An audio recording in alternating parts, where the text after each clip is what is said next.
Welcome to my channel, myself Anushka Thakur. तो जैसे कि आप देख सकते हैं, आज हम stopping by woods on a snowy evening की डिटेल एक्सप्लेनेशन समझेंगे हिंदी में। Stopping by woods on a snowy evening लिखी गई है रॉबर्ट फ्रॉस्ट के द्वारा, जो कि एक अमेरिकन पोइट थे। तो स्टार्ट करते। Whose woods these are, I think I know. यहाँ पे पोइट कहते हैं, सबसे पहले वुड्स का यहाँ पे मतलब है जंगल। ठीक है, वुड्स हम जंगल को ही डिफाइन करते हैं। तो वो कहते हैं कि ये जंगल किसका है, मुझे पता है, और उसका घर गांव में है। His house is in the village. तो वो कहते हैं कि जो उसका घर है वो गांव में है।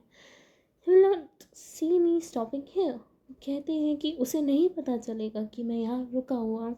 सबसे पहले तो पोइट वहाँ क्यों रुके, क्योंकि उनको जो वो नेचर है वो इतना सुंदर लगता है कि जिस काम से वो जा रहे थे वो उसे ही भूल जाते हैं और वहाँ रुककर जो नेचर की ब्यूटी है उसको देखते हैं।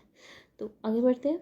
तो वो क्या कह रहे हैं, he will not see me stopping here to watch his woods fill up with snow. वो कहते हैं कि उसको नहीं पता चलेगा कि मैं यहाँ रुक कर जो उसकी वुड्स हैं उनको देख रहा हूँ, जो कि स्नो से घिरी हुई हैं। तो जाहिर सी बात है, ये एक विंटर का टाइम है जहाँ पे जो जंगल है पूरा बर्फ़ से घिरा हुआ है। अब बर्फ़ में तो मुझे लगता है कि जो ये ही है नेचर है वो और सुंदर लगता है।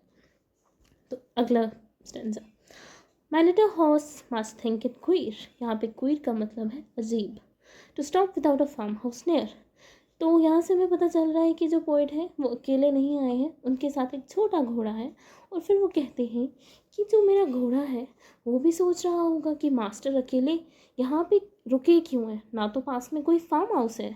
Between the woods and frozen lake the darkest evening of the year.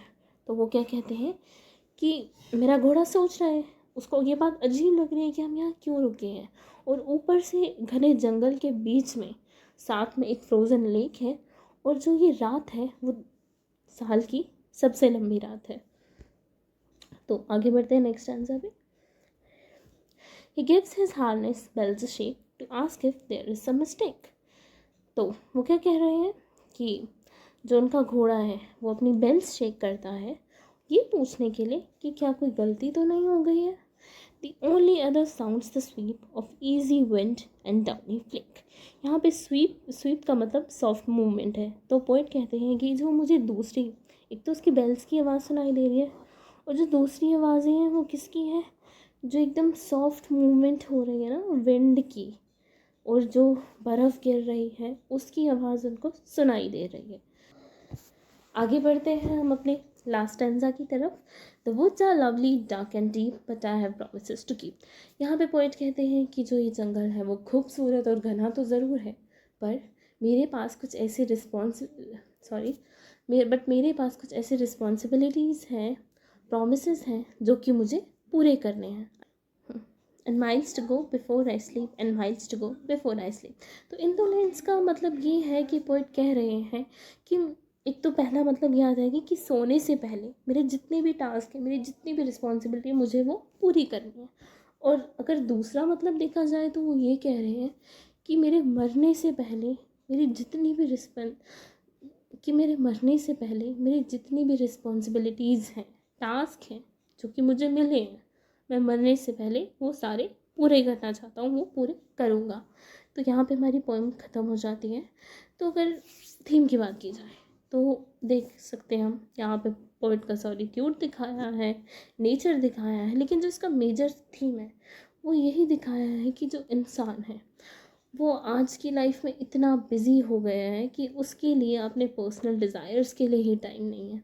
अगर देखा जाए तो यहाँ पे पोएट रुका नेचर देखने, क्योंकि मे बी वो एक नेचर लवर हो और उसका ये एक पर्सनल डिज़ायर था, पर वो अपने कामों से इतना बंधा हुआ था कि उसने लास्ट में डिसाइड किया कि नहीं, भले ही मुझे ये जो सीनिक ब्यूटी है वो इतनी पसंद आई, लेकिन नहीं, मेरे पास कुछ रिस्पॉन्सिबिलिटीज़ हैं तो मुझे यहाँ से जाना पड़ेगा। तो यही दिखाया है कि कैसे हम जो हैं वो सोशल ऑब्लिगेशंस में बंध चुके हैं और अपने पर्सनल डिज़ायर्स को मार रहे हैं। तो यहाँ पे हमारी पोम ख़त्म हो जाती है। Thank you. और अगर आप लोगों को इस एक्सप्लेनेशन की PDF चाहिए तो प्लीज़ आप कमेंट बॉक्स में बता सकते हैं। Thank you, bye bye.